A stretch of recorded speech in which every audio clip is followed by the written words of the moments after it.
Di segmen kedua kali ini yaitu pelepas liaran satwa lindung. Belasan kijang hasil sitaan peliharaan warga dilepas liarkan di kawasan Taman Nasional Meru Betiri, Jember. Pelepas liaran satwa lindung ini disaksikan langsung oleh Bupati Jember yaitu Haji Hendi Siswanto bersama jajaran Forkopimda lengkap. Dan pemirsa, untuk mengetahui seperti apa situasi terkait pelepas liaran satwa lindung ini, saya akan mencoba untuk terhubung dan berbincang secara langsung dengan Bapak Maman Surahman, yaitu Kepala Balai Taman Nasional Meru Betiri. Halo, selamat malam. Selamat malam. Selamat malam Pak Maman, saya Silvi Ye. dari Gatekeeper News FTV Jember dan saat ini kami sedang melakukan siaran langsung dalam program Gatekeeper. Bisa diinformasikan kepada kami Pak Maman, bagaimana awalnya kijang satwa lindung ini bisa diamankan oleh Balai TNMB, Pak?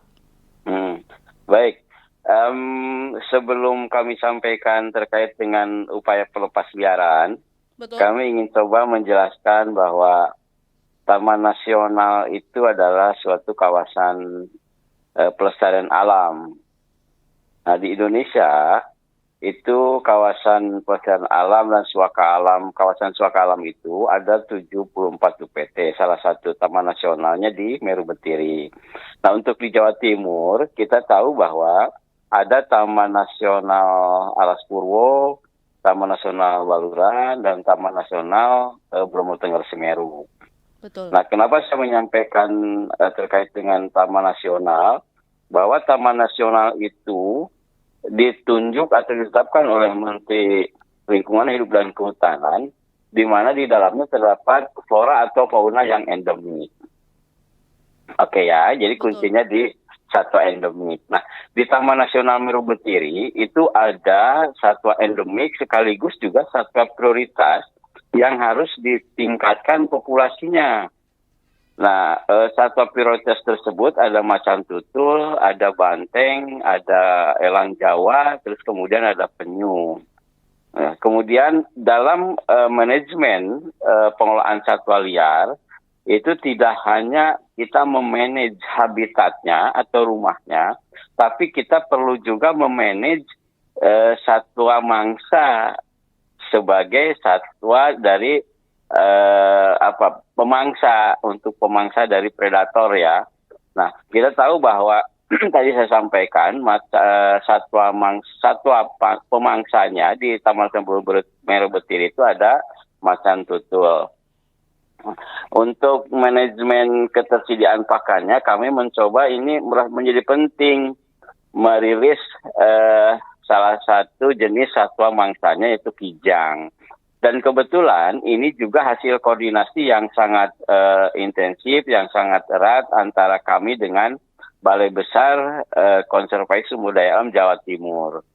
Bahwa di masyarakat binaan Balai Besar KSD Jawa Timur itu kan ada beberapa penangkar.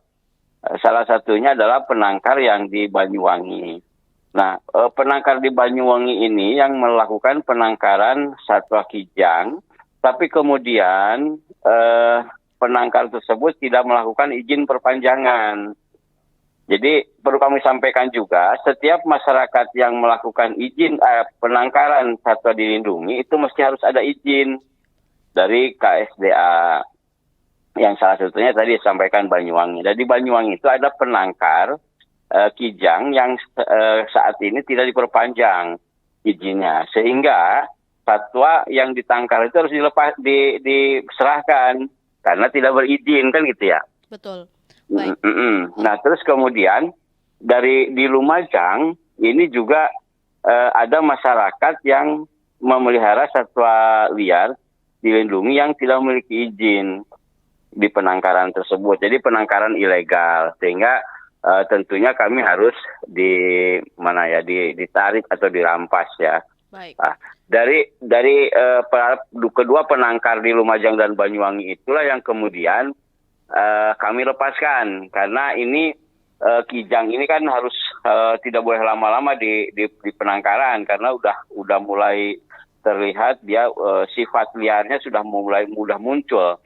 Nah, atas kerjasama itulah kemudian kami coba dilepas di Taman Nasional Meru Betiri. Nah, bertepatan dengan itu juga kami koordinasi dengan pemerintah kabupaten, tentunya dengan Bapak Bupati ya.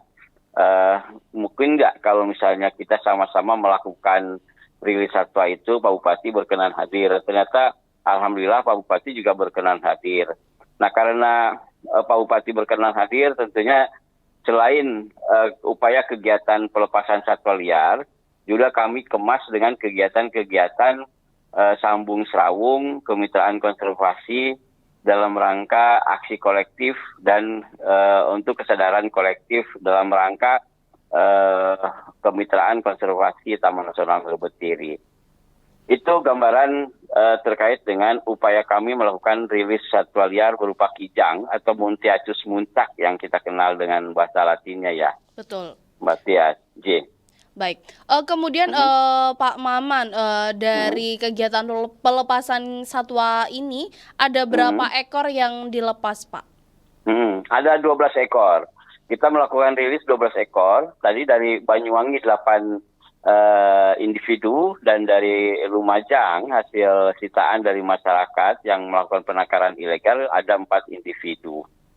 Jadi sebelum dilakukan pelepasliaran, kami harus memastikan bahwa kijang-kijang tersebut sudah bisa menyesuaikan dengan kondisi iklim, kondisi habitat di Taman Nasional Meru Betiri. Sehingga sebelum dilakukan penangkaran, kami melakukan kandang pelepasan namanya ya, yang kapan hari kita lakukan, dibuatkan di situ. Apakah kemudian kijang-kijang sudah bisa makan rumput yang ada di Meru Betiri? Nah, kalau misalnya sudah terlihat mampu menyesuaikan dengan kondisi habitat di situ dan bisa makan dengan rumput-rumputan yang ada di Taman Nasional Meru Betiri, maka kami lakukan pelepasan. Nah, kemarin itu juga sudah hasil pemantauan sudah bisa dan sudah mampu untuk beradaptasi dengan kawasan Taman Nasional Meru Betiri. Maka dilakukan ke upaya pelepasan. Baik. Seperti itu Mbak Tia. J. Baik, kemudian Pak Maman, setelah atau pasca dilepaskan dari satwa liar tersebut, apakah nantinya ke depannya akan dilakukan pemantauan dari pihak Balai TNMB sendiri, Pak? Iya, tentunya ini yang menjadi bagian penting ya. Jadi sebelum rilis itu kita harus memastikan satwa tersebut bisa sesuai nggak, sudah mampu beradaptasi dengan kondisi habitat yang baru. Yang kedua, pasca rilis, kami menugaskan staf untuk melakukan pemantauan. Sejauh mana dia bisa beradaptasi dengan lingkungan, terus pergerakannya kemana saja, itu dipantau selama sebulan. Kemudian catatan-catatan itu kemudian kita evaluasi. Jangan sampai nanti kijang-kijang tersebut tidak bisa beradaptasi setelah dilepas. Nah, itu tentunya kami harus sesegera mungkin. Karena kelihatannya saat kemudian kijang yang tidak bisa beradaptasi, dia akan lemah tentunya karena tidak bisa makan secara alami di habitat alam. Gitu. Baik. Ya. Terakhir Pak Maman, himbauan bagi masyarakat yang mungkin kebetulan hingga hari ini memelihara satwa lindung secara ilegal ini apa, Pak? Dari Kepala Balai Taman Nasional Meru Betiri sendiri. Ya, bahwa satwa liar itu kan punya sifat liar. Sifat liar, pertama punya sifat liar sehingga sebaiknya ditempatkan di habitatnya. Yang kedua bahwa juga satwa juga punya hak hidup yang bebas tanpa harus dikekang. Apakah kehidupan untuk beradaptasi dengan lingkungannya, mencari makan dengan lingkungannya, terus kemudian juga dia harus berkembang biak, mencari pasangannya kan seperti itu, sehingga dia dapat hidup bebas di alam dan berkembang biak. Nah, di satu sisi satwa liar akan hidup bebas di alam, yang kedua juga upaya kelestarian dari satwa-satwa tersebut juga yang merupakan titipan dari anak cucu kita, itu bisa terjamin kelestariannya. Jadi kami menghimbau yang kebetulan pemirsa FTV yang sangat luar biasa ini, ayo kita sama-sama menjaga keutuhan dan kelestarian dari kawasan konservasi baik tumbuhan maupun satwa liarnya. Mungkin itu, Mbak. Baik, terima kasih disampaikan kepada Bapak Maman Surahman karena telah bergabung bersama kami dalam program Gatekeeper di malam hari ini. Terima kasih Pak Baik. Maman, selamat malam. Selamat malam.